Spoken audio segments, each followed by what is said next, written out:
Хай. Ард бичлэг оруулсангүй удаан хүлээсэн үү? Хөөрөдөхгүй. Яг ойрд завгүй дээрээ жаахан залхуу хөдлөөд бичлэг хийсэнгүү. Тэг өнөөдөр нэг телевизийн нэвтрүүлэгт орох гээд нүрээ гой бутсан нэр амжуулаад нэг бичлэг хийчихье гэж бодсон. Яа тэгэхээр будаг мудаггүй жоохон гадаад төрхөнд анхаарахгүй байхаар хүмүүс үздэг юм билээ.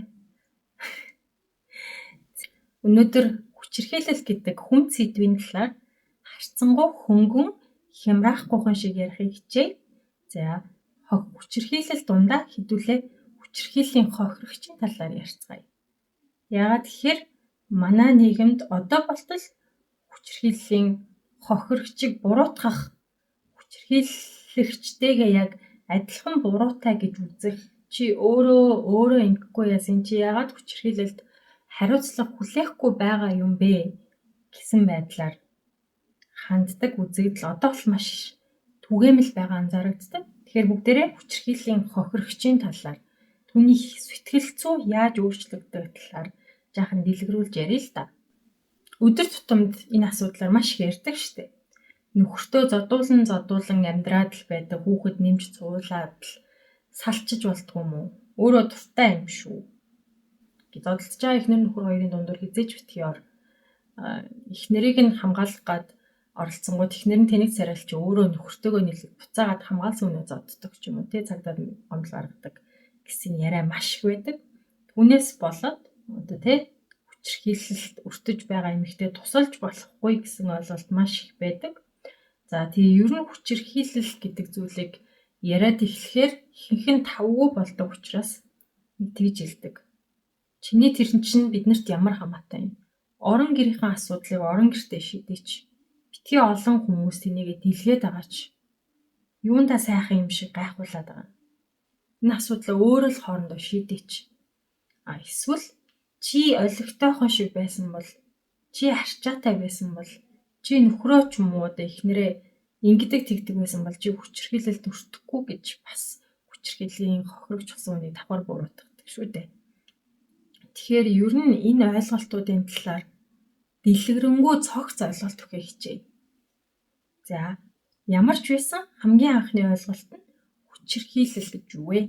Хүчирхийлэл хүн болгон ерөнхийдөө төсөөлөхдөө бие махбодын хүчирхийллийг хамгийн түрүүнд төсөөлдөг. Тэр нь мэдээж одоо хүний биеэрээ цохих, зодох, түлхэх, чимхэх ч юм уу те. Хүний биед өвдөлт үзүүлснээр айлгаж дарж авч байгаа байдлыг одоо бие махбодын хүчирхийлэл гэдэг. За тэгээд энийг бол таних хамгийн амархан шүү дээ.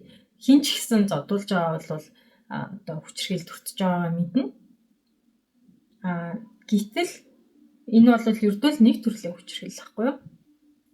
Харамсалтай энэ талаар ойлголт байдаггүйгээс болоод хүмүүс их хвчлэн зөвхөн бие махбодын хүчирхийлэл тооцоод бусдыг нь хүчирхийлэл гэж тооцдог.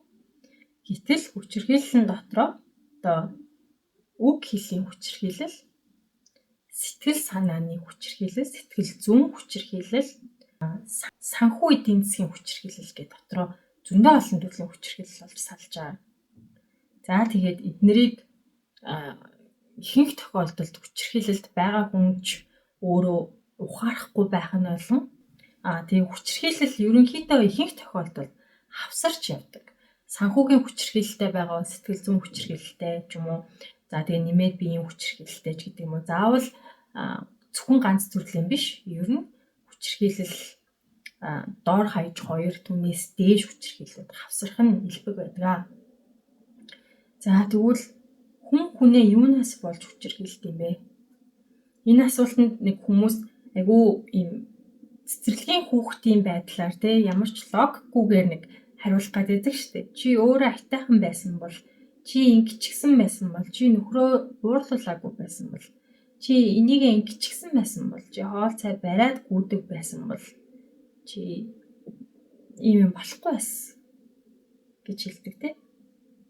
Тэгээ тэр үний юм уу? Өөрөөр хэлбэл хүчирхийлэлд өртсөн хүн болгон өөрөөсөө болсон одоо хажууд хүнээ хайрлаагүйгээс болж хүчирхийлэлд өртөж гин гэж ойлгож болох уу?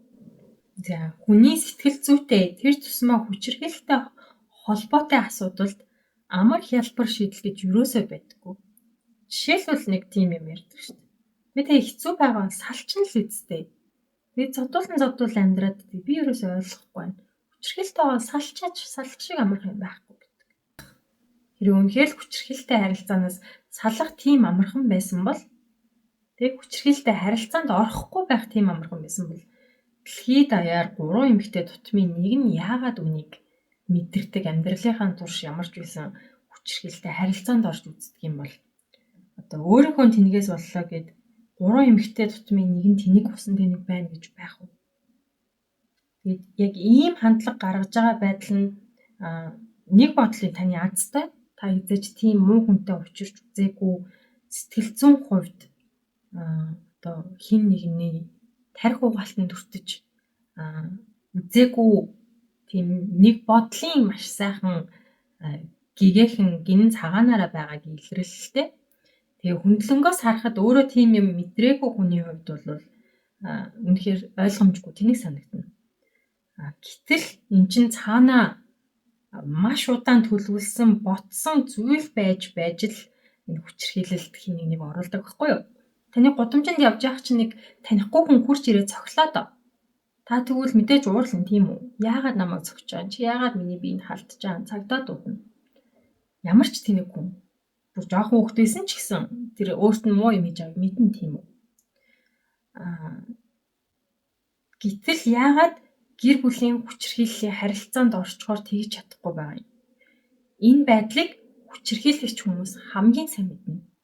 Одоо бусдыг хүчирхийлдэг хүмүүс бол нэг бодлын ийм анчин амтан predator гэж хэлдэг шүү дээ. Анчин амтан шиг олзоо хохирогчоо хайгаад одоо үнрээр нь таних гай шинжлээд явж байгаа хүмүүс байдаг. За тэр хүмүүс ерөнхийдөө би маш олон хүнтэй ярилцаж үзсэн л дээ энэ талаар. Яг хоорондоо насны хувьд ч юм уу одоо соёлын хувьд өөр мөртлөө бусдыг хүчирхийлдэг хүмүүс маш сонирхолтой нь яг нэг багшаар нэг номын дагуу нэг текст ингэж заалгасан юм шиг адилхан байдаг юм ээ лээ.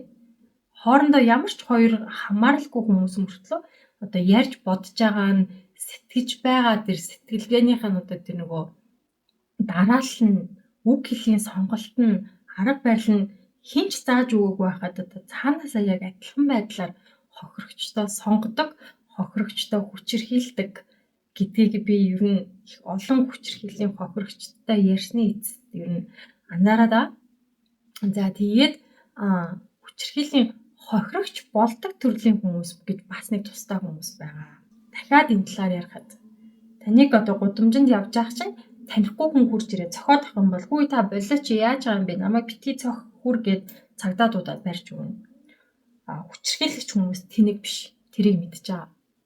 Амьд хүнийг одоо өөрийнхөө мишок болох тий бухимдлаа гэхэд уураа гаргах, уцаараа гаргах хүссэн үедээ тэр хүнийг айлгаж, зовоож байж тэр хүний нулимснаас нь таашаал авдаг болохын тулд зүг зүгээр байгаа хүнийг цохоод авч болохгүй бид нар маш сайн мэдж байгаа. Тэгэхээр бид нар яах ёстой вэ гэхээр хүний сэтгэл зүй дээр ажиллаад тэр одоо өөрийнхөө хохирогч болохоор сонгосон хүний сэтгэл зүйг нь тэгээ хүний тархинд ингээд мэдрэлийн эсүүд байгаа. Тэр мэдрэлийн эсүүд ингээд хоорондоо дохио үүсгдэг. Тэр нь одоо бидний бодож сэтгэх одоо паттерн гэж хэлдэг. Одоо тийм зам. Мэдрэлийн эсүүд бидний зуршил гэдэг чинь бидний сурсан дадал хамгийн түрүүнд бодогдож байгаа зүйлс ч юм уу те хариу үйлдэл бүгдээрээ тийм мэдрэлийн эсүүдийн холбогдсон юм товч замууд байдаг. Тэгэхээр одоо хүчирхийлэгч хүмүүс хохирогчоо сонгож авчаад тэр хүний тархиндх замуудыг нь баг шинээр бүтээн гэсэн үг. Хариу үйлдэл нь хүчирхийлэлд одоо өртгөөр үзүүлдэг хариу үйлдэлийнх нь замыг тэг хүн цохоод авахд яаж наа чи өөдөөс нь тэмцдэг юм уу цагдаараа дууддаг юм уу цухтаа талга болдог тэр зуршлыг нь өөрчлөөд тархиныхан бүтцийг өөрчлөөд одоо тэр эмэгтэйг тэстэг болгоход зориулж сургана, нохой сургадаг шиг сургана гэсэн үг. За тэгээд бүхэл бүтэн амьд хүнийг, нас бийд хүрсэн хүнийг нохоо шиг сурах тийм амархан биш. Тэр хүний сэтгэл зүг нь эхлээд дайрч орох, тэг өөртөө хамгийн гол нь итгүүлэх, өөрт нь бүр ингээд хоёргүй сэтгэлээ итгүүлж дурлуулах шаардлага үүснэ. За яг тийм predator буюу анчин маягтай хүчирхийлэгч хүмүүс бол энэ үйлдэлтэй маш гаргав. За тэгэхээр түрүүнд дурдсан дагуу хамгийн түрүүнд хүчирхийллийн одоо төгс золиос болчихмоор эмэгтэйчүүд. За яг эрэгтэйчүүд ч бас байгаа. Тэр хүчирхийлэгч хүмүүс ямар хуу хүнийг сонгодог вэ гэхээр өөртөө адилхан хүчирхийлэгч хил амтай ч юм уу тийм хүнийг хизээч сонгохгүй. Хоёр хүчирхийлэгч эсрэг хүсний хоёр хүчирхийлэгч байдаг шүү дээ. Эрэгтэйч хүчирхийлэгч байгаа, эмэгтэйч хүчирхийлэгч байгаа. Тэр хоёр холоос бие нэгэ одоо ингээд үнэрлээ шиншилчихээр бие нэгэ ер нь мэдээд хоёр тишээ салгаад явна бит хоёр нийлэхгүй гэдгийг мэдчихэв. За тэгэнгүүтээ ер нь хүчирхийлэгч хүмүүс за нарциссист байхгүй байна гэж байхгүй л дээ. Бүгдээрээ нарциссист буюу одоо өөрөөрөө өвчлсөн хүмүүс гэсэн үг. Нарциссист хүмүүс гэхдээ яг гаднаа ингэж өөрийгөө амар дүгийлгэж өөртөө амар ихтэйгээр бусд хүмүүсийг доош нь хийдэг ч гэсэн яг сэтгэлийнхаа үндэ өөрөө дутуугийн мэдрэмжтэй өөрийгөө үргэлж голж чамладаг айдастай түүнийгээ одоо нуухын тулд ингээд бүр байгаагаас асар илүү өөртөө ихтэй дүр үзүүлж жүжиглдэг. Тэгээд өөртөө итгэлгүй учраас дэрэгдэх хүмүүс нь хизээ нэгэн цагт өөрийг нь хайж авна гэдэгт бат итгэдэг. Тэрнээсээ болж одоо хүмүүсийг хүчирхийлдэг гэсэн үг. За тэгээд нарциссистууд бол бие нэгэ таньчна. Хоёр нарциссист тэгээ хоёр хүчирхийлэгч нарциссист бол нэгээ болвол хэд уулзаж үзээд ер нь би энийг барахгүй юм байна гэдгийг мэдээд тэг зайгаа барьж явчихна. Тэдний хувьд төгс хохирогч гэхээр нэгдүгээрт маш цайлган гинэн хүн байх хэвээр. Хоёрдугаарт одоо аль болох нөгөө итгэмтгий байх хэвээр. Хүний хэлсэн үгийг шууд утгаар нь авдаг. Сайхан сэтгэлтэй дүү. Өөрөөр хэлбэл тийм жаахан шудраг, хүнлэг хүн байх хэвээр. Яагаад тэгэхээр тэр хүмүүс нөгөө бусдад муу юм хийхгүй учраас бусад хүмүүс бас өөрт нь муу юм хийх гэж юм гэж ерөөсөө муу санаалдаггүй учраас тийм хүмүүсийг илүү их онилдог. За дээрээс нь хамгийн чухал нь жаахан өөртөө итгэлгүй байх хэвээр. Өөртөө итгэлгүй байна гэдэг чинь ер нь тэр хүн бусдын нөлөөнд автахад амархан гэсэн үг. Тэгээ өөртөө итгэлгүйг нь сонгохын тулд одоо ар гэрийн байдлыг нь харна. Ямар нэг байдлаар ингээд нэг эцэг эхийн хайр халамж дутагдсан ч юм уу ээжгүй аавгүй тэр орон зай үүлэгддэг. Хин нэгэнд хангалттай хайрлуулж байгаагүй юм шиг мэдрэмж авдаг. Тиймэрхүү өөрийгөө хангалттай сайн үнэлж мэддэггүй тийм хүмүүс одоо хүчирхийлэгчийн хувьд төгс хохирогч нь болдог. Тэгээд иймэрхүү хүмүүс гэж хэлэхээр танд ямар хүн санаанд орж байна? Залуу хүн байгаа зү. Тийм хүмүүс одоо дөнгөж шилжилтийн наснаас өнгөрөөд нэг 20 дөнгөж гараад ирэх үедээ хүмүүс ихэнх нь залуучууд чинь туршлага байхгүй гинэн одоо олон удаа хүнд дурлаж үерхэж хаягдаж үзээгүй одоо хүний сайн муу ялгаж мэдэхгүй учраас хүн болгоныг л сайхан хүн гэж бодоол яг чин сэтгэлээсээ итгэх гээд байдаг. Тийм байдлыг бол хүчирхийлэгч маш сайн мэднэ.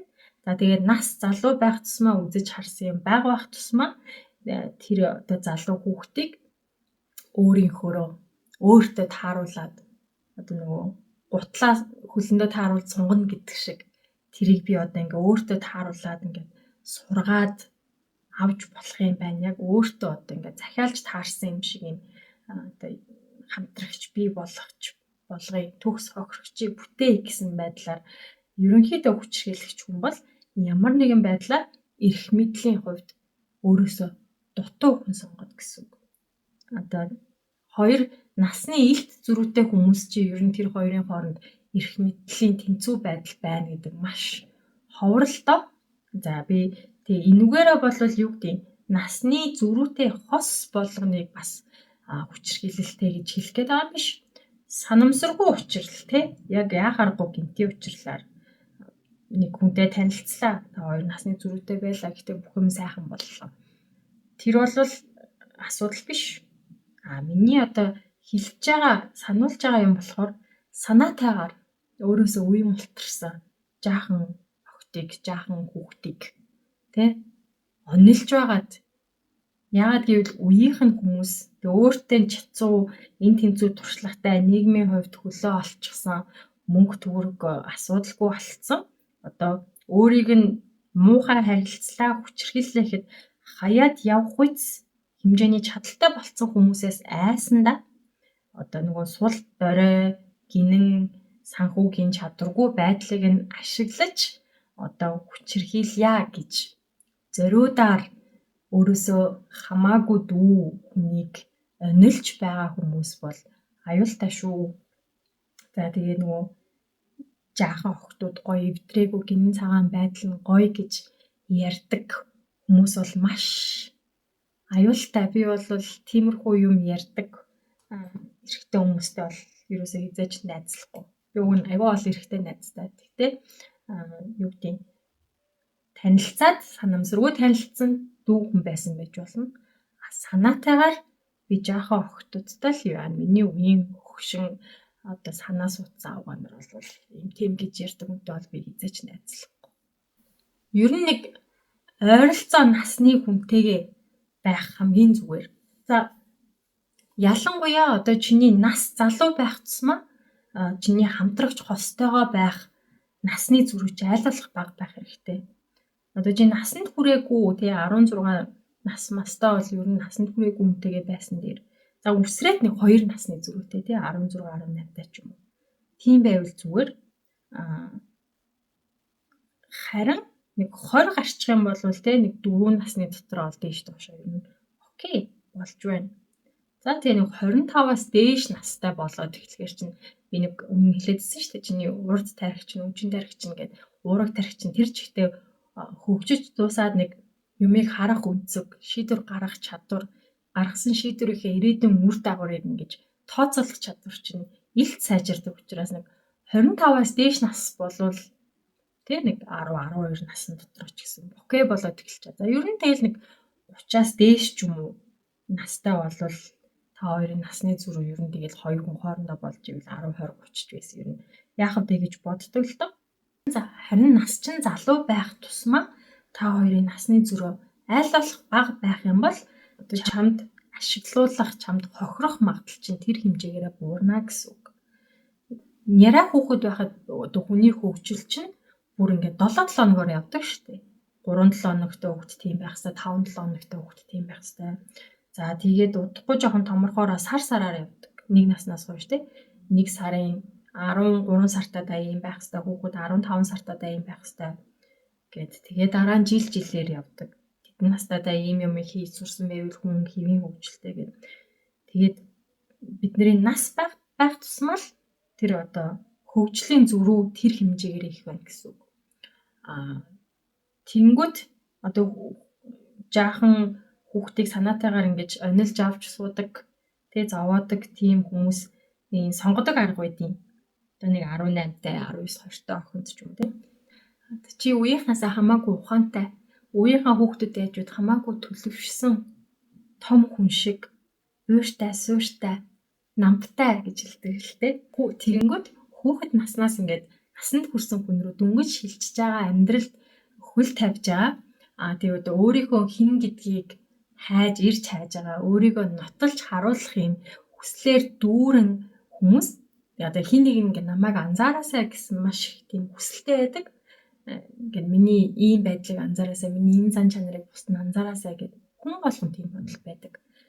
Тэгэнгүүт өөрөөс нь одоо өчнөө ах тийм ах ихч одоо хүндэлмээр хүн тэр занг нь анзаараад харцсан юм шиг санагдахаар тэр хүүхдийн үед амар флац гэдэг шүү дээ. Одоо эгог нь гой өсгөөд ингээд өөрт нь ингээд айгу гой санагддаг, тоогцсон санагддаг. Тэрийг бол хүчирхийлэгчид маш сайн мэдж байгаа. За тэгээ үнэхээр чи тэр хүний хилээд байгаа шиг өөрийнхөө насанд баймааргүй ухаантай төлөвшсөн байсан бол чи одоо тэр үгийг нь худлаа гэдгийг ойлгоно.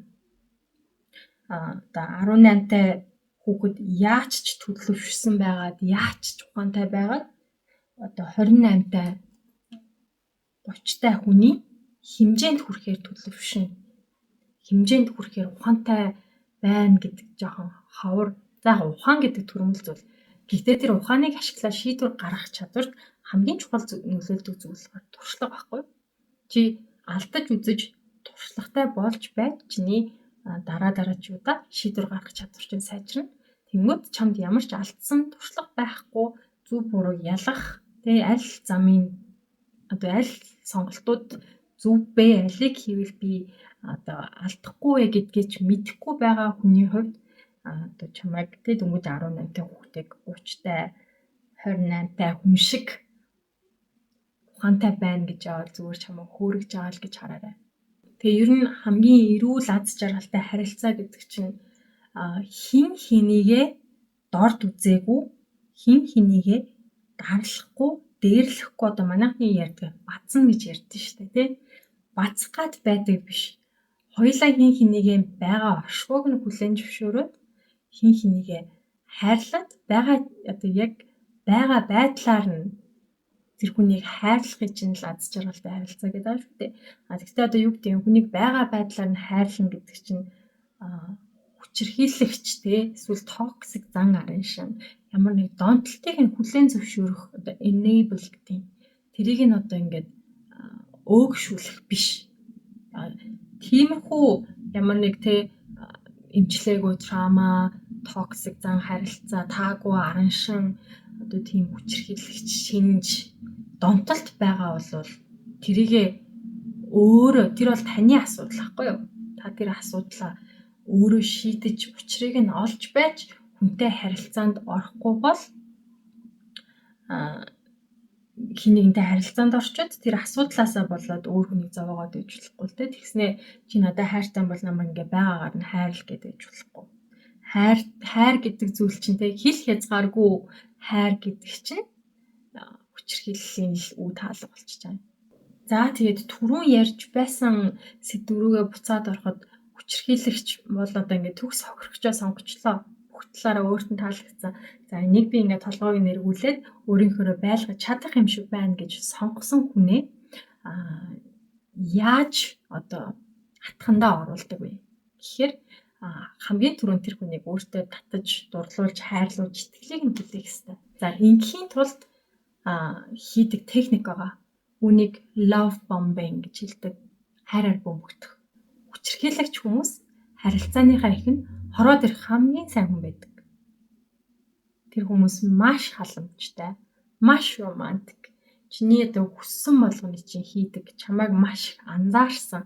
Чиний хийдэг жижиг үйлдэлүүдийг те чиний одоо инээхтэй уруулч нь аль тал руугаа уншиж байна.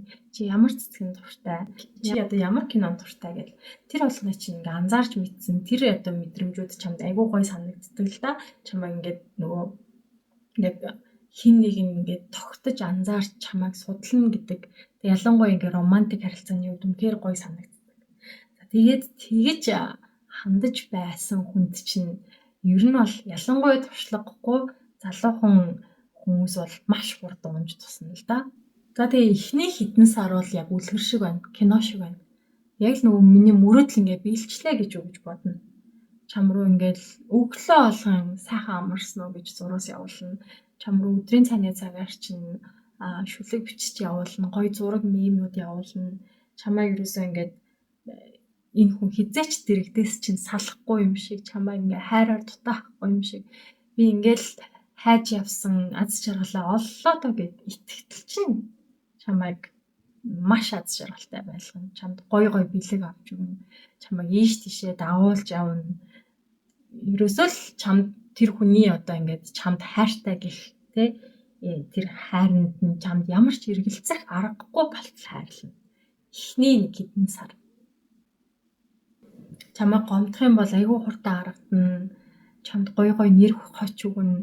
Гэл миний одоо ер нь ингээд чи яг хатан хаан гүн хаан шиг байна гэсэн. За тэгээд ингэж хайраар бөмбөгдүүлж байгаа үед хүн ялангуяа маш хурдан дурлдаг тэр хүндээ. Хүн чинь танихгүй хүнтэй уулзахдаа нэг юм өөрийгөө хамгаалсан юм хан босгосон байдаг штэ. Тэ нэг жоохон болгоомжлол энэ яах гэж юм, нээх гэж ингээд Гэтэл ингээд чамайг love bombing хийгээд те би үргэлж чиний дэргэд байна. Би чамд ингээд хайртай чамгүйгээр ингээд амьдрах чадахгүй гэл ингээд байдгаараа романтик байгаад байх тохиолдолд нөгөө хүн маш хурдан тэр хамгаалсан хан хэрмээ буулгаад дутгш оруулцдаг. За тэгээд ялангуяа хүчирхийлэгчдийн хувьд энэ love bombing гэдэг маш хурдан эхэлнэ. Чамд хайртай гэдэг үгийг айгүй хурдан хэлнэ.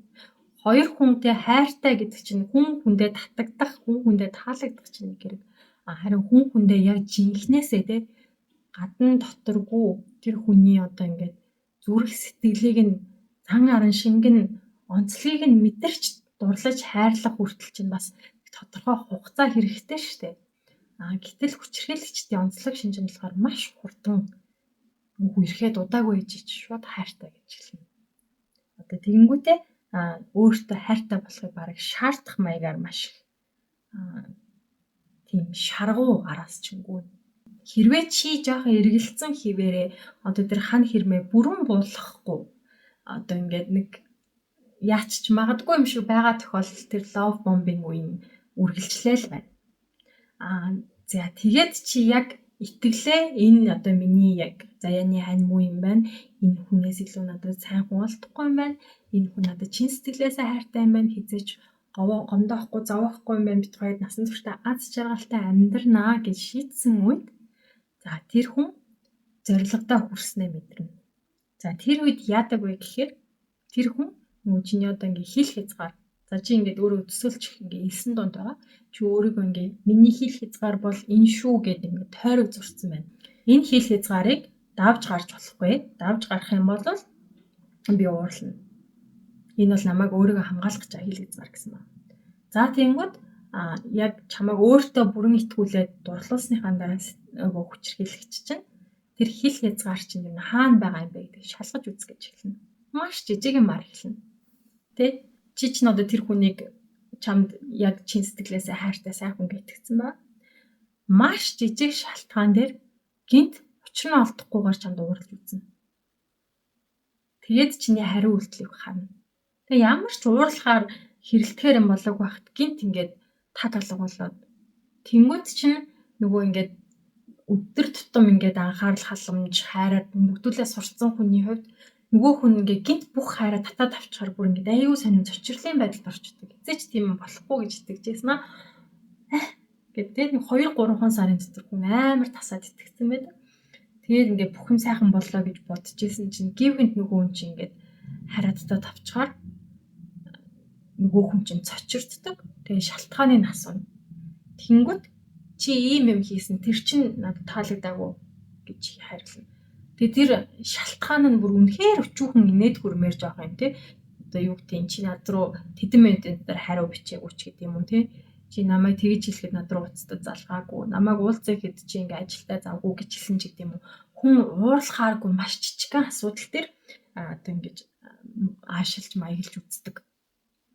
Тэнгүүд нөгөө хүний хорвоогийн хамгийн сайн хүн одоо миний л заяаны хань гэ итгэцэн байгаа хүн тийм ааш гаргахаар өөрийгөө буруутгаж үзнэ. Энэ хүн маш сайн хүн. Энэ хүн ийм зан гаргаж байгаа бол би үнэхээр гомдоцсон юм шиг байна. Яагаад гомдоосноо ойлгохгүй ч гэсэн миний буруу юм шиг байна. За би уучлахгүй гэж үзнэ. За энэ яаж байгаа вэ гэхээр хүчирхийлэгч чинь одоо таны тойроод нөгөө эсэн дээр зурцсан байгаа тойргийг 1 см татгшин болгож. Тэр хүн хил хязгаараа таны хил хязгаарыг жижигсгэж гин гэсэн үг. За тэгээд одоо ингээд та уучлалт буугаад өгчлөө. Миний буруу байсан байна. Би дахиж ингэхээ бэлий. Дараа ажилдаа ч гэсэн би чамтай хамт уулзъя. Ингээ тгий. Ингээд бууж өгөх үед нөгөөч чинь буцаа таныг хайрлана. Буцаал нөгөө хүн шиг болно. Тэнгүүт одоо хохирогч тийм штэ аргагүй штэ. Яах аргагүй миний буруу байсан юм байна. Энэ хүн аргагүй нэг ийм юмн дээр сонин зочир хандд юм байна гэсэн байдлаар шийднэ. За тэгсний дараа нэг удахгүй хүчрхийлэгч чинь дараагийн дайралтаа хийнэ. Дахиад таны одоо эсэн дээр зурсан тэр тойргийг багасгах гэж үзнэ. Юу гэдэг тэрийг одоо маш нарийн төлөвлөж хийн штэ. Уурлаж дахиад нэг юм шалтгаангүйгээр маяглж уурлаж одоо таныг буулгаж авах гэж үзэх үед хэрвээ та сонин санагдаад тий хохирогч сонин санагдаад За тэгвэл тэгээ болохгүй юу даа гэж хэлчих юм бол нүүх чи өөрөө амар хурдан буугаад үзсэн. За би тэгхгүй зүгээр хоёлаа ингээд би ч юм тайртай шүү юм тийм ингээд. Тэр нөгөө ингээд хил хязгаарыг нь дарах гэж оролцсон чинь нөгөө чи ингээд тэр тойргоо хамгаалаад хилээ хамгаалчихж штэ. Тэнгүүд бууж өгнө. За энэ талаас нь оролдож болохгүй юм байна. За мартуулчих. Одоо энэ талаас нь би тэгвэл дайраад үзье. Хэсэг байжгаад дахиад нэг өөр шалтгаан гаргаж таныг ингэж гимшүүлж, тань руу дайрч те. Одоо таны буруу юм хийсэн юм шиг, буруу юм хийгээгүй байхад буруу юм хийсэн юм шиг. Тэгээд одоо хэрэгэлдэг өгөн чи намайг боддгоо, чи амиа бодсон, чи муухай хүншгүй. Хүн чиний төлөө ингэж яхаа чи ингэдэггүй гэсэн байдлаар одоо гимшүүлнэ. Тэгээд мэдээж хохирогч чинь бас л за ингэж бас болохгүй юм байна. Би чинь инхээр энэ хүн чинь ингэчтэй юм байна. Гээд бууж өгөөд дахиад өөрөөхөн хил хязгаарыг ингээ хумаад тэгээд нөгөө хайр нь буцаад ирнэ. За тэгээ энэ тоглоом чинь нэлээд хэсэг үргэлжлэнэ. Нөгөө хүчрхийлэгч чинь хайрлж ийснэ гинт хайраа тасалчдаг. Тэнгүүд одоо тэр хайр, халамж, анхаарал гэдэг зүйл чинь нэг бодлын донтуулдаг. Тэгээд нөгөө би хэлсэн шүү дээ, аль болох тийм өөрийгөө хайрладгүй, нэг хүнд хайрлуулж үзээгүй ч юм уу, өөртөө итгэлгүй хүнд гинт тийм их хэмжээний хайр халамж ороод ирсэн түнд нь амархан донтцсон байж идэл нөгөө хүн таслаад авчихаар нөгөө тамхичин хүн тамхихгүй болохоор яаж хэцүүддэг лээ. Яг тэрэн шиг одоо нөгөө хүн рүүгээ уучлаарай миний буруу би дахиж ингэхгүй гэд холбогдно. Бууж өгнө. Сайн дураар одоо сүултээ нөгөө элсэн дээр байгаа тойргоо өөрөө арилгаж эхэлнэ. Тэр хүний хайрын төлөө. Тэгээд анхандаа ингээд тасралтгүй хайраар бөмбөгдүүлж ихсэн тэр харилцаа одоо хүчрхийлэгч нь багаар аашилж одоо хайраа тасалж уурлаад нөгөөх нь гуйж гувшсаар хагаад нэг л мэдхэд хохирогч өөрөө ч гэхдээ энэ өөрчлөлтийг анзаарахгүй. Хизээ нэгэн цагт анзаарсан чинь одоо нөгөө дандаа хайраа таслаад ингээд чимээгүй ингээд өөрт нь ууралцсан байдаг шиг мөнхийн тийм харилцаанд донд орсон байдаг. Нөгөөх нь юу ч хийсэн таалагдахгүй, юу ч хийсэн дурггүй, юу ч хийсэн буруутдаг, дандаа хохирогчийн буруутсан байдаг. Мөнхийн одоо тэр нөгөө хайраа таслсан үеиг шиг тэр дундуур нь хаяа нэг тий сард 1-2 нөгөө нэг хайраа үзүүлдэг өдрүүд л үлдсэн. Хохирогч тэр өдрүүдийн төлөө амьдардаг. Тэр хайрыг мэдэрдэг өдрүүдийн төлөө тэр их зовлон, гутамшиг, доромжлол, шаналл, хүчрхийлэг төвчээд амьдарч идэг болчихсон байдаг. Тэрийгэ анзаардагчгүй. Тэр өөрчлөлт тийм аажуухан хэмжээгээр сэтгэл зүйн хувьд хүнийг багаар мэрж идээд багаар өөрийгөө хамгаалдаг тэр хиллийн зурвсыг нь арилгасаар агаад байхгүй болгоцсон. Ихэнх тохиолдолд тэрийг нь эргэн тойрны хүмүүс, найз нөхөд, гэр бүлийнх нь хүртэл анзаараагүй байдаг. Тэгсэн мөртлөө энэ аргыг одоо хүчрхийлэл үйлддэг хүн болгон яагаад ч юм бүр ингээд цаанаасаа нэг багшаар л яг ингээд заалгацсан юм шиг. Нэг сургуульд сураад диплом авсан юм шиг мэдчихэдэг байхгүй юу? Амар байгаа зү. Хүчрхийлэгчийн хувьд энэ байдлыг бий болгохын тулд мэдээж нэгдүгээр тохирогчоо зөв сонгоно. Хоёрдугаарт одоо өөрийн зүгээс авч болох бүх аргыг хэрэглэнэ. Нэгдүгээр тэр итгэлийг нь татаад хайрлуулж байгаа, өөртөө итгэлтэй болгоод хил хязгаарыг нь буулгаж авна гэсэн. За дараагийн аргууд нь болохоор одоо нийгмээс хүндэрүүлэх, өөрийн хүрээллээс нь холтуулах. Яагаад гэвэл хохирогчийг гэр бүлийнхэн, найзууд нь хайрладаг учраас. Одоо тэгэнгүүт тэр хохирогч чинь тэр хүмүүстэй дотн байгаад ах юм бол тэр хүмүүс магадгүй хүчрхийлүүлж байгааг нь анзаарч магадгүй. Эсвэл өөрөө харьцуулаад одоо манай энэ хос намайг ингэж байна. Энэ хүмүүс намайг хайрлаад байна гэдгийг харьцуулаад ойлгочих магадгүй учраас хүчрхийлэгч хамгийн түрүүнд тэр хохирогчоо хайртай хүмүүсээс нь холдуулж тусгаарлах арга хэмжээ авдаг. Тэгэхээр юун түрүүнд тэр чинь ингэ штэ. Найзуудыг нь муулна. Танаа найзууд чинь тийм энэ найз чинь таалагдахгүй. Энэ найзтай бити гадуур яваарай амар айлгүй. Наадах чинь ингээл залуу малуучууд руу ингээд идэм билээ. Эсвэл наадах чинь чамд татаархдаг, чамд дургүй юм шиг байлаа. Тэр нүднийхэн харцнаас ажиглагдчихсэн. Наадах чинь надад талтай ахаа над руу хандраад исэн ингэсэн тэгсэн. Чи одоо болооч гэл. Тэгэл найзуудтайгаа гарах гэхээр дуудаал. Хаагур тэнэнд яваад байгаа яах гээд байгаа. залуучуудтай уулзж байна гэж нэ тэгж гинэ гэж айлгасаар аавал тэгэл ингээл байн ингээл залгаал тэгээ найзтай 50 байхгүй байхаар тэр одоо хохирогч ч өөрөө тухтай байж чадахгүй болно. Нөгөө найзууд нь бас ингээд санаа зовсоороод сүултээ нөгөө тхийг уулзъя гэж дуудахаач болчихно. Тэнгүүт нөгөө одоо хүчирхийлэгчийн санаа намар. За тэгээд гэрийнхэн мэрийнхнаас нь албаар ингээд те аль болох ойрхон амьдрахгүй ч гэдэм юм ингээд тусад нь нүүлгээд явуулчихна. Хохирогч бол одоо хүчирхийлэгчийг хайртай учраас өмөрсөндөө те одоо хийсэн үйлдэлүүдийг гэрийнхэндээ найзуудтай ингээд хэлэхгүй таснах нь маш илбэг байдаг л та. Нэг нь салахгүй юм чинь би одоо ингээд одоо гэр бүлийн хүнээ гэрийнхэнтэйгээ аав ээжтэйгээ найзтайгаа муудалцуулаад яах вэ гэсэн байдлаар ханддаг. За тэгээд гэхдээ зарим тохиолдолд үнэхээр өөрсдөө хүчирхийлэлт байгаагаа ч одоо ойлгодгүй, ухаардаггүй гэсэн. Баг багаар те хүнийг аажуугаар хүчирхийлэл тасгана гэхээр тэр чинь сэтгэл зүг нь бэлтчихэж байгаа юм л та. Тэгээ бодохоор юу гэдэг юм хамгийн хүний тарих гэдэг чинь бас өөрөө хачирхалтай эрхтэн шүү дээ. Одоо маш зовлонтой, маш өвдөлттэй ч юм уу маш юм шаналсан үед одоо тэрийг ингээд байнга мэдрээд байвал хүн өөрөө одоо сэтгэл зүйн хувьд гэмтэл авах ч юм уу те ямар нэг тийм гал зурах ч гэдэм үү те тиймэрхүү тохиолдол байдаг учраас тарих бас өөрийгөө хамгаалах горимтой. Өөрийгөө зарим тохиолдолд ингээд зовж байгаа гэдгээ одоо те за жишээлбэл хүчирхийлэлтэй гэрлэлтийн үед тарих ингээд ой дурсамжуудаа ингээд жимс түүж байгаа юм шиг түүгээд авчдаг. Яадаг вэ гэхээр хамгийн гоё дурсамжуудаа ингээд түүж аваад сандаг. Бусад одоо тэр муу мухай дурсамжуудаа хайрцагт хийгээд түүччихдэг. Тэрийг ер нь өөрөө санахгүй ингээд тархиныхаа бүр хамгийн хүм мухарт ингээд хийчихдэг. Тэгээ өөрийнхөө хувьд бол амар аз жаргалтай гоё амьдраад байгаа. Тэгээд ингээд тийм хүчирхийлэлтэй гэдэг те хитэгээр зодуулж нүдүүлжсэн ч гэсэн тэрийг ингээд тархин ингээд нөгөө ингээд хальсыг ингээд дээрээс нь арчаад ингээд юм биччихдэг шүү дээ. Яг тэр шиг.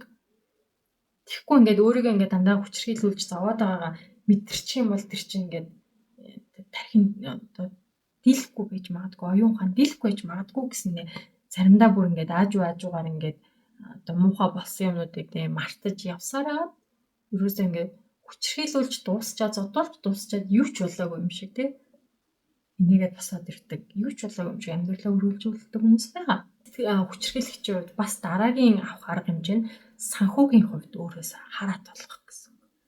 За тэгэхээр тэр нь яадаг вэ гэхээр эмэгтэй хүмүүсийн хувьд бол ажил хийхгүй байх. Хүүхэд аль болох түргэн шиг жирэмслүүлж аваад гэртээ хүүхдээр шалтгаалж суулгах. Тэ? Хүүхдээ асарж байгаа нэрээр суулгаад тэнгүүд ингээд одоо тэр чи өөр ингэсэн орлогохгүй тэр хүчирхийлэгчээс харьяат болчихж байгаа учраас тэр хүнд одоо гэрээсээ тухтай гарыч гэдээ гарах газар болчихж байгаа байхгүй. За тэгээд тэр хүмүүс ингээд ажил хий гэхээр ингээд айгүй эсэргүүцээл ингээд бахан шалтгаан гэлээл тэгээд ажилд орохоор ингээд ажлаас нь халуулах гал янз бүрийн арга гаргаал эсвэл ингээд ажил хийснийхэн дараа олсон мөнгийг нь ингээд хурааж авдаг ч юм уу тийм байдлаар санхүүгийн хувьд бас ингээд бие даасан байлгахгүй гэж их үзнэ. Тэгээд нийгмийн харилцаанаас таслан ажил хамт олонтой олон хүмүүстэй харилцаж болохгүй, гадуур явж болохгүй, өөрөөс нь өөр хүмүүстэй юу н харилцахгүй ерөнхийдөө гэртэн соожлоод байж ах маш их сонирхолтой. Тэгээд олон жоохон хүүхдүүдээр дарцсан өдөржингөө одоо тэр хүн чинь том хүмүүстэй юм ярихгүй дөнгөж хилд орж байгаа хүүхдүүдтэй гүү га гэх юм. Тэгээд одоо яг харилцан ярилцдаг цорын ганц хүн нь одоо тэр гэр бүлийн хүн нь. За тэгээд тийм тохиолдолд нэг худал үгийг мянган хэлэхээр үнэн болдог гэдэг.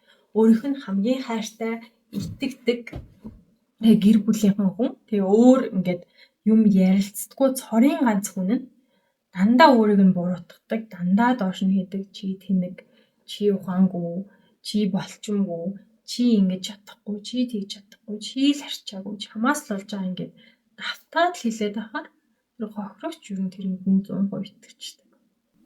Хохирогчтой өөрийгөө үн цэнэгүй хүчирхийлэгчтэй одоо яаж тоогдсон юм байгаа юм. Тэр тэрнээс халаад одоо хаачиж чадахгүй, ганцаараа бие дааж амьдрч чадахгүй, тэгээ ер нь хинч биш гэдэгтээ бат итгэцэн байдаг. Хохирогчны хүчрээлэгчтэй танилцахаасаа өмнө ямар ч амжилттай, ямар ч мундаг боловсралтай, ямар ч ухаантай, ямар ч одоо нийгмийн хувь статустай байсан хамаагүй хүчрхийлэгч одоо өөрт нь итгэсэн итгэл хайрыг ашиглаад тэр тархийг угаахачлаа маш сайн хийдэг учраас тэр хувь хүний ухаанаас үл хамааран одоо хохирогч бол хүчрхийлэгчээс бүрэн хамаатай болчихдог гэсэн үг. Маш багаар мэрж идээд дандаа тэр хүчрхийлэгчийн зөв, хохирогчийн буруу, миний буруу, би л ийм учраас гэдэгтээ итгэцэн байдаг учраас тий өдөр тутмын харилцаан дээр хүчрхийлэл үүслэ гэхэд яг л нөгөө автоматар нохоо сургадаг гэдэг чинь болчтой байхгүй юу? Тэг яг л одоо тэр хүчрхийлэгч уурлалаа гэхэд хохирогч автоматар миний буруу гэд бүх хариуцлагыг өөр дээр аваад сурцсан байдаг. Хүчрхийлэгч хийх ёстой юм хийж байгаа юм шиг тэрийг уурлуулахгүй байх нь өөрийнх нь үүрэг юм шиг. Тэгээ өөрөө арчаагүйгээсээ болоод нөгөө нь уурлуулад байна гэдэгтээ зүгээр итгэждэг. Тэгээ энэ тойрогоос гарахад маш хэцүү. Үнэхээр хэцүү. Тэгээ энэ хүчрхийлэлд байгаагаа өөрөө ухаарах хүртэл аимшигтай хэцүү. Тэгээ нөгөө гаднаас нь харахад бол ерөнхийдөө ойлгомжтой байх нь байдаг. За хүчрхийлэгч айгүй ухаантай байгаад аажуугаар дасгаж байгаад эрүүн тойрныхонд дасгаж байгаад ийм байдалд оролцсон бол хүмүүс анзаарахгүй. Зарим тохиолдолд анзаардаг, анзаарсан ч айл гэр амьдралд орохгүй гэдэг юм хэлдэггүй. Харин хэсэг хугацаанд удаан хугацаанд уулзаагүй байж байгаад уулзсан найз нөхөд ч юм уу тийм хүмүүсийн хувьд бол тэр өөрчлөлт нь маш ойлгомжтой, илэрхий тод байдаг. Тэр нөгөө хүчрхийлэлд өртсөн хүний харцсан, биеийн хэлхэн, ярьж байгаа зүйл нь амьдралын нөхцөл байдал нь харахад ойлгомжтой болсон байдаг. Тэгээд ингээд гаднаас нь хараад ингээд хүн хүчрхийлэлд өртөөд байна. Гараа явчихаа гэж хэлэх амархан байдаг боловч дотор нь байгаа хүний хувьд өөрөө хүчрхийлэлд байгаагаа ч ойлгохгүй байгаа нөхцөлд тий нөхөр нь өөрийг нь зодох нь зөв гэдэгтээ бараг яагаад гэвэл би өөрөө ийм болчмгүй буруу юм хийдэг хүн учраас бараг энэ нь зөв гэдэг үүднээс итгэдэг болтол хүнийг кодлцсон байгаа нөхцөлд тий гаднаас нь мянга хэлээд юу ч өөрчлөгдөхгүй. Тэгээд зарим тохиолдолд яг ингээд үнэхээр хэцүү байгаа үед хүн бодно л доо би заавал ингэж амьдрах хэрэгтэй юм уу надад хэцүү байна гэж шанална, уйлна. Гэхдээ ихэнх тохиолдолд тэр нөгөө нэг одоо урам зориг тий нөгөө нисээд явах далавчийг нь хүчрхийлэгч тайраад авцсан байдаг учраас ер нь шантарамтгай болцсон байна. Энэ одоо миний сонгосон амьдрал. Одоо би ийм зам сонгосон юм чинь би одоо энүүгээр явж чад үхий гэдэг ч юм уу тийм бодол байнга төрнө. Ер нь бол сөөлөх юм бол юм харанхуу хүүтэн хоосон худгийн гүнд орчихсон. Дээшээ мацаад авирах боломжгүй тэнд ингээд дараад ганцаараа хаачихч замгүй хөвтөж байгаа юм шиг мэдрэмж төрнө гэсэн үг. Гэр бүлийн хүчрхийлэлтэй эмэгтэйчүүдийн хувьд дунджаар 7 дахь удаа салж нийлж байж нэг мөсөн хүчрхийлэгчээс салж чаддаг. Хүмүүс ингэ тоглоом шуудлан болгоод идэв шүү дээ. Байнга салж нийлээл ядаргаатай ингээл нөгөө хоёр чинь ингээл саллаа л гэсэн буцаа нийлцэн лээ хаа өөрөө дуртай юм уу гэд. Гэтэл ингээд хүчрхийлэгч чинь хохирогчийг тал талаас нь харьцаглаад авцсан. Санхүүгийн хувьд бие даах боломжгүй болгоцсон байт юм уу? Айгүй олон хүүхэдтэй одоо хүүхдүүдээрээ дамжуулаад тэр хүнийг тий ингээд удирдах зэвсэг болгоцсон. Хүүхдүүдээ ингээд одоо ээжийн эсрэг ч юм уу аавын эсрэг турхираад эсвэл ингээд салаад явах гэхээр санаад байна гэж уйлуулж байгаа буцаага нийлүүлдэг ч юм уу. Эсвэл бүр ингээд зарим тохиолдолд тий зарим бүр аимшигтай мундаг одоо газлайт гэж хэлдэг штеп бодит зүйлийг уруулаад худлааг үнэн болтол хүний толгой эргүүлж чаддаг хүний газлайт гэдэг байхгүй. Амар сайн мэрэгжлийн газлайт хийдэг хүмүүс болохоор бүр гэр бүлийнхнийг ингээ урдчлаад нөгөө ингээ хохирогчоо ингээ одоо юм яриад эхлэхээс нь урдчлаад бэлтээ төлөвлөд одоо өөрөх нь гэр бүлийнхэнд хүртэл ингээ итгүүлсэн байдаг л та. Юу гэдэг танаа одоо охин чинь хүүч нь өөрөө ийм би энийг ингэж чинь Тэр чинь намайг өөрөө хүчрхийлдэм. Тэр чинь ингээд эдийн. Харин ч би тултаа ингээд эсээд явж ийн гэд урдчлаад бүр ингээд нөгөө замаа засаад бүгдийг нь бэлтцсэн. Тэнгүүд нөгөө хүн чинь ингээд очих газаргүй гэртээ очингууд чи өөрөө л тэгдэг гэсэн штэ ингэдэг гэсэн штэ. Тэгээ чамаас л гэсэн юм штэ. Чи л өөрөө ааштай юм чинь ингэж л таарна штэ марна штэ гэл. Тэг ингээд урдчлаад наадах чинь бараг галзуу малзууг ойлголцсон гэдэг л ингээд очих газаргүй те. За тэгээд өөрийн нэр нөлөөгөө ашиглаад хохирогчийнхоо одоо нэр хүндэд нь халтсан штэ. Нэр хоч өгнө, элдвээр хэлнэ, элдв долоон булчирхайг нь дэлгэнэ гэж сүрдүүлнэ, айгүй бол дэлгэнэ. Тэгээ тэр хүнд бас халаад очлоо гэхэд хаан ч очих газар байхгүй. Хүн болгон мэддэг, түүхийг мэддэг. Ажил давья гэдээ авах газар болтгүй. Тэгэл сонголтгүй болол буцаал хүчрхийлэгчдэр очино гэсэн үг байхгүй. Тэгээ ийм зам засхаа болвол тэр хүчрхийлэгчид маш сайн мэдж байгаа. Бид нар ч удаа ингээд амьд оюун ухаантай ухамсартай хүнийг сэтгэл зүгээр нь гинжлээд дөнгөлөөд дэрэгдээ юм хоригдол шиг байлгаж байгаа учраас тэгээ хоригдол чинь болж өгөө зогтхыг хүснэ. Тийм болохоор тэр хүнийг зүхтуулахгүй байхын тулд би яах ёстой вэ гэдэг аргыг өдөр тутамдаа эрэлхийлж явна гэсэн үг л дээ. Тэгээ хүчрхийлт байгаа эмэгтэйчүүд дунджаар 7 дахь оролдлогоороо л нэг юм тэр хүчрхийлэгчээс салж нэг санаа амардаг гэсэн статистик судалгаа байгаа. За тэгээд хүчрхийллийн хохирогчийн хувьд хамгийн одоо амь насанд нь аюул заналтай үе бол яг тэр хүчрхийлэгчийг орхиж авах үе, салах үе байдаг.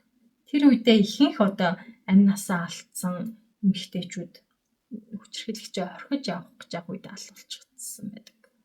Зарим тохиолдолд хүүхдтэйгээ хамт. Бидний яриад идэх шиг тгээс салчихгүй юу? Салчих нь яасан юм? Өөрөө туртаадаа очиж нийлчээд гэдэг чинь цаана ийм их нюанстай байдаг.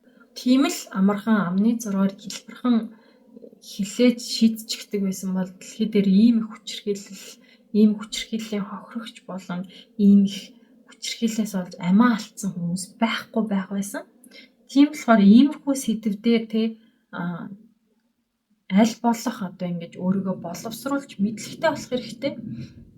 Юу гэдэг зарим хүний хувьд одоо нэг тийм хүчрхийлэл гэхээр нэг гэр бүлийн хүчрхийлэл гэхээр нэг юм цахын хорооллын ажилгүй аригчин юм гэр бүлдэл байдаг ч юм шиг төсөөлөд надад ийм зүйл тохиолдохгүй би ухаантай би боловсралтай гэж бодож байдаг. Гэтэл ёстой нөгөө нас хүйс арьсны өнгө нийгмийн гарал угсаа орлогын хувь боловсрал хамаарахгүй хүн болгон тохиолдож магадгүй цорын ганц зүйл чинь хүчрхийлэл ахгүй юу? Одоо амьдралын боломж тааруу байх тусмаа хүчрхийлэл нь ил тод байна. Тэр хүмүүс нөө dignity буюу эрхэм чанар нь бага болцсон учраас хинээс ч ичиж нуухгүйгээр одоо би нэг хүчрхийлж байна. Нийгмийн статус, боловсрал, орлого одоо нэр хүнд ахих тусмаа тэр хүчрхийлэл илүү нууц байдалтай илүү хинт ч итгэмгүй байдлаар үргэлжилдэг. Тэгээд нэг хүчрхийллийн талаар ярихаар хүмүүстэй арай ч үгүй хэлэхүүтэй тэгэхээр хүн биш дээ. Тэр чинь уг нь гайгүй хүн байсан да. Би итгэхгүй байна. Тийм хүн биш байхаа. Миний анзаарснаар тийм хүн биш гэсэн байдлаар харилцдаг. Тийм болтол нь нуудаг. Нуухад тэр боловсрал нь хөрөнгө чинь алдар хүнд нь тусалдаг гэсэн үг байхгүй юу? Тэгэхээр бидний эргэн тойрон ямар нэг байдлаар хүчрхийлэл их бага хэмжээгээр оршиж байгаа. Тэгээд тийм болохоор ийм сэдвийг битгий тоглоом болгоосаа гэж би их боддог. За нэг монголчууд ингээ хошигнох, маазрахтаа жаахан мэдрэмжгүй ханддаг. Юу гэдэг бүх юмыг маазраа болгох гэдэг. Мэдээч юугаарч хошигнож болно. Олон улсын комедид бол нэг юм дүрм байдаг байхгүй юу? Punching down and punching up гэдэг. Тэр нь юу гэсэн үг вэ гэхээр доошоо дайрах уу, дээшээ дайрах уу гэдгээс тухайн одоо хошин шогч комедианы хэрэг чадвартай, мэдрэмжтэй, оновчтой хошигнол хийж чаддаг хэсгийг нь шалгадаг шүүлтүр байхгүй юу? Комедиан гэдэг хүн чинь өөрөө нэг бодлын зохиолч шүү дээ. Нийгэмд болж байгаа нийгмийн үзэгдлүүдийг одоо юм шудраг бус байдлыг хошин маягаар шүүмжилдэг хүмүүсийг комедиан гэдэг байхгүй. Тэгээд чадвар муутай комедианууд яадаг вэ гэхээр доошоогоо цогтөг, доошоогоо тайрдаг. Өөрөөсөө чадалт орой хүмүүсийг одоо тэр хошигнолын бай бамбай болгодог. Тэр нь юу вэ гэхээр за жишээлбэл ингээд арьс өнгөний үзлээс болж жинхнээсээ хохирч амь насаа алдаж байгаа хүмүүсийг арьс өнгөөр нь шоолж дормжлохыг. Эсвэл гэр бүлийн хүчирхийлэлд өртсөн хүмүүсийн талаар өнгөө ярихыг. Хүүхдийн хүчирхийллийн талаар наадахыг. Өвчин зовлонд нэрвэгцэн хүмүүсийг шоолохыг. Punching down буюу өөрийнх нь эсрэг тэмцэж чадахгүй. Одоо тэр хэлсэн үг, хэлсэн өнгөөноос нь болоод ингээд нийгмийн одоо ийм санааг тэр хүмүүсийн эсрэг уруулж тэр хэлсэн үгнээс нь болж бодит амьдрал дээр яг гарц учрахаар тэр доор байгаа өөрөөс нь доор түвшинд байгаа хүмүүс хохирохоор байдалд үгээрээ хүмүүсийг оруулж байгаа тохиолдолд тэрийг punching down хийж ин ёс зүггүй байна. Тэр сайн хошин шогч биш гэж үздэг. Тэгээд ямар тохиолдолд сайн хошин шогч байдаг вэ гэхээр дээшээгээ punching up хийдэг. Дээдлийн хүмүүсийг цохиж зоддог. Үгээрээ цохиж зодож нүддэг. Одоо тэр комедиануудыг сайн хүн гэдэг байхгүй. Жишээлбэл одоо асар ихээр ямар ч татвар төлтгөө тэр бунтаг хүмүүсийг үгээрээ сайн идэх хэрэгтэй гэдэг. Яагаад гэвэл одоо тэр комедиан хичнээн тэд нарыг шоолоод шүүмжлээд доромжилсан ч бай.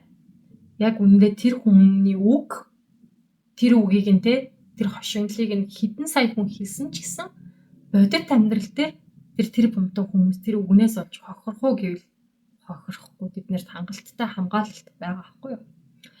Гэтэл юу гэдэг гэр бүлийн хүчирхийллийн талаар өнгөө яриад тэр нэг муухай өнгөө чи өөрөө дуртай да ингэж байгаа муусан хүүхнүүд гэдэг нэг өнгөө яриад тэр өнгөө нэг амар их тархаад хүмүүсийн одоо ингээд нөгөө хүмүүсийн сэтгхүүд тэр нөлөөлөд тийм хүчирхийллийн соёлыг ингээд хэвийн зүйл гэдэг юм ойлголт төрүүлж байгаа бол тэр одоо комедийн үгнээс болоод магадгүй олон эмэгтэй хүн гэр бүлийн хүчирхийл байж байгаад гэмтэж бэртэх юм алдах байхгүй. Тийм учраас ер нь одоо хэлж байгаа үгнийхаа тэр тоглож байгаа тоглоом наригааныхаа бодит амьдралын үр дагаврыг үргэлж бодох хэрэгтэй.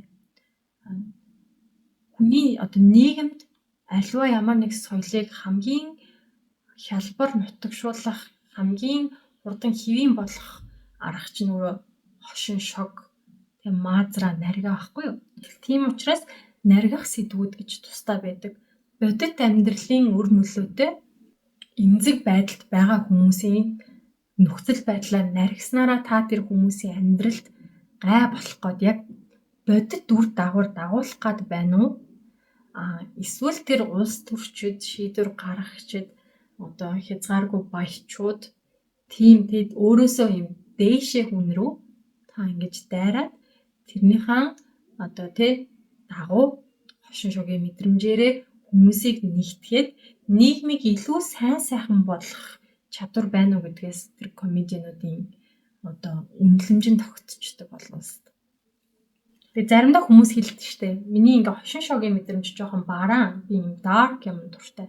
Dark юмд дуртай байсан ч гэсэн тэр чинь одоо юу гэдэг хохирогч хүмүүст одоо гомдмоор тэр хүмүүсийн эсрэг байж болохгүй.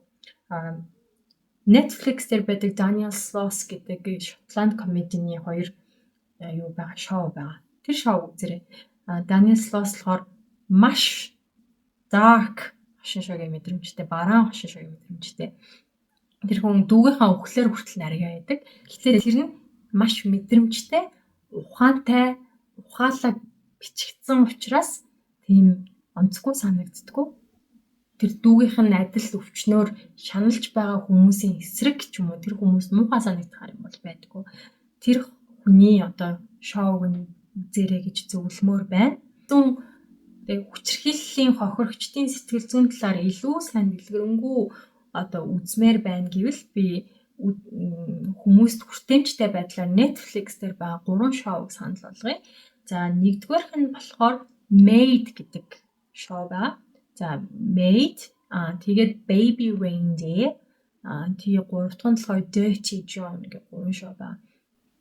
За Maid гэдэг шоу болохоор тийм эцэг ихтэй хайхрагдахгүй өсчихсөн залуу бүсгүй хүчирхийлэлтэй харилцаанд байж байгаа хүүхэдтэй болоод салахын тулд ингээд айлуудын гэр цэвэрлээд амьдарч байгаа талаар тийм шоу байна. Baby Reindeer бол ер нь нэлээд аимшигтай шоу. Яагаад тэгэхээр одоо Baby Reindeer-ийн гол дүр тоглосон залуу байгаа.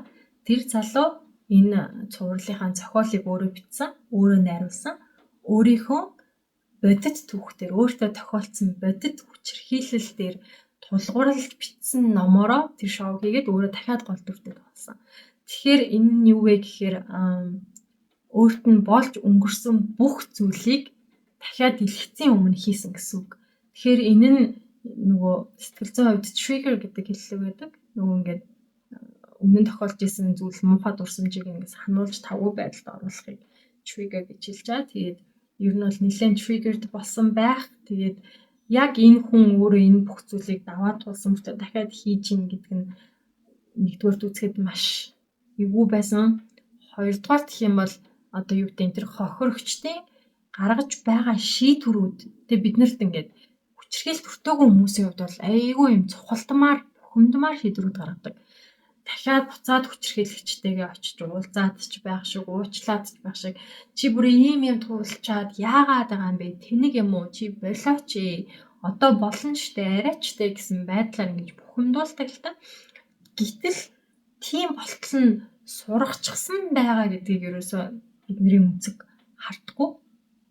Тэгээд энэ Reindeer болохоор хүчирхийлэл хүний тарих, хүний шийдвэр гаргах төвшөнд тэг яаж нөлөөлдөг юм бэ?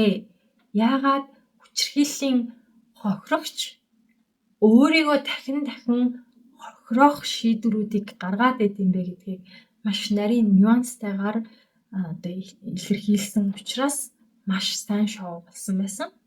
За 3 дугаарх нь болохоор Dirty John гэдэг шоу байгаа. За тэн дээр болохоор гол дүр нь 50-аад настай ганц бие тийм маш амжилттай өөрийн гэсэн хувийн компанитай мөнгө төгрөгтэй хоёр охинтой юугаарч дутаж гач идэхгүй сайхан үзэсгэлэнтэй эмэгтэй гол дүр нь байдаг. За тэгээ тэр эмэгтэй болохоор 5 удаа хүнтэй гэрлээ салсан ч үлээ дээ. Тэгсэн мөртлөө хайранд итгэлээ алдаагүй.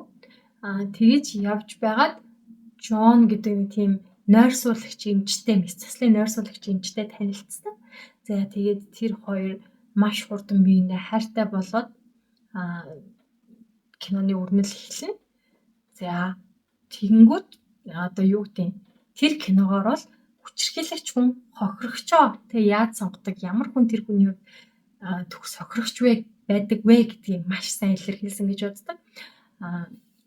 Тэгээ түрүү хэлсэн шүү дээ. Өөрийн гэсэн санхүүтэй, хангалттай, боломжийн амьдралтай, боловсралтай сайхан бүсгүй. Гэхдээ гаднаас нь тэг хүн харахад тэг анхныхаа болцоон дээр нөгөө хичээлдэг байхгүй би одоо ингээд 5 удаа гэрлээ салцсан гээ ингээд жоох ингээд санаа зовсон байдалтайгаар ингээд хичээд хэлж байгаа. Хэр баргийн хүний хувьд одоо 5 удаа гэрэлсэн гэрч аягүй юу шүү дээ.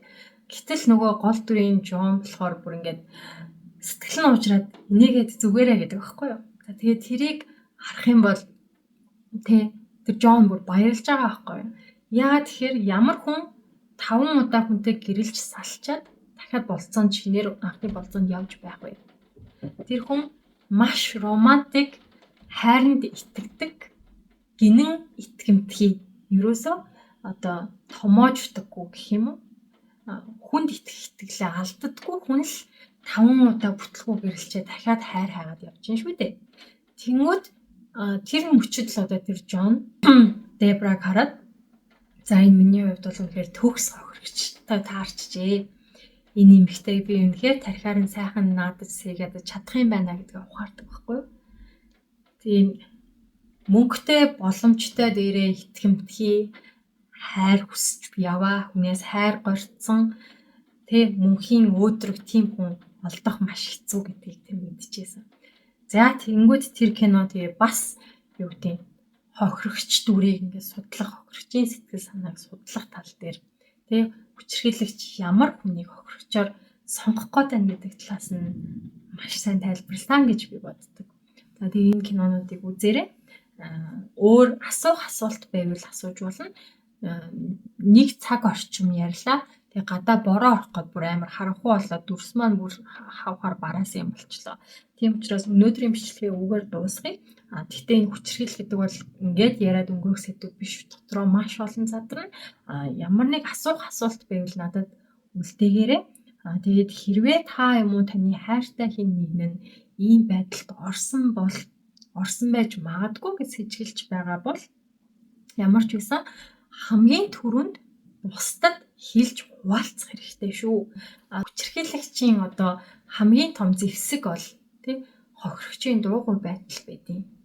Хохирогчийг дуугүй байна гэсэн, дуугүй болгочихсон гэсэн итгэл найдвартай ардаад хүчирхийлэгчид маш их юм хийж яадаг. Тэгээд хохирогч тэр байдлыг хэн нэгэнтэй хуваалцаж байж анхны аврагдах гарц эхэлт юм шүү. За толгой дотроо ганцаараа 1000 ботсон ч хамаагүй. За бүр тэрийгэ хуваалцах хүн байхгүй ч байсан байж болно. Гэхдээ ядаж өөртөөгөө ч хамаагүй ярих ёстой юм. Яагаад тэгэхээр толгой дотроо бодогдож байгаа бодол чинь абстракт хиймэл байдаг. Бид нэр тэрийг бодит байдал юм уу уран сэтгэмж гэдгээс ялгахгүй. Харин хүн өөрөө амаараа нэг юм хэлээд тэрийгэ чихээрээ сонсохоор тэр бодит болж эхэлдэг.